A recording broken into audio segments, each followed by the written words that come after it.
ขอบมกขอบใจไปทาง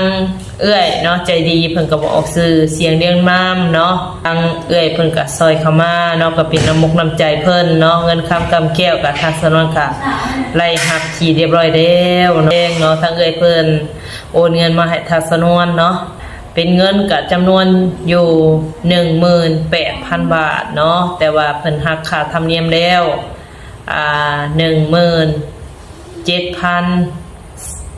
640 บาทเนาะยังเดืออยู่นำสาวนวลเนาะโดยคนเนาะเป็นน้ำมกน้ำใจเอ่ยเพิ่นจำนวน 17,640 บาทเนาะโดยจังใดก่อนอื่นเนาะทางสนวนกะบ่มีหยังใดตอบคุณเทศคุณทางเอ่ยเนาะมีแต่จากใจเนาะแล้วก็คำอวยพรอวยไส้เนาะจุดประสงค์จากใจเนาะกะจังใดกะ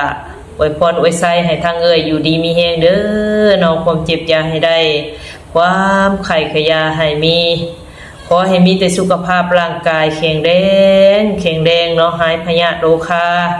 คิดสิ่งใดเหตุสิ่งใดเหตุธุรกิจการค้าการขายธุรกิจหยังก็ตามอย่างคือว่าน่ะ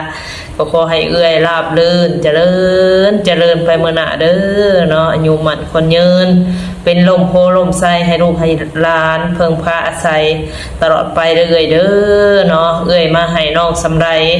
ก็ขอให้คืนเอื้อยร้อยเท่าพันเท่าเด้อเนาะสาธุเนาะขอให้บุญคำนำสู่ทางครอบครัวเอื้อยเนาะขอให้มีแต่สิ่งดีๆเข้ามาเด้อเนาะจังใดคลิปนี้ก็สิประมาณนี้เด้อเนาะถ้าสนองก็สิได้ขอจบคลิปสำนีก่อนไว้พบกันคลิปหน้าสำหรับคลิปนี้ไปแล้วเนาะขอกราบมาสบายดี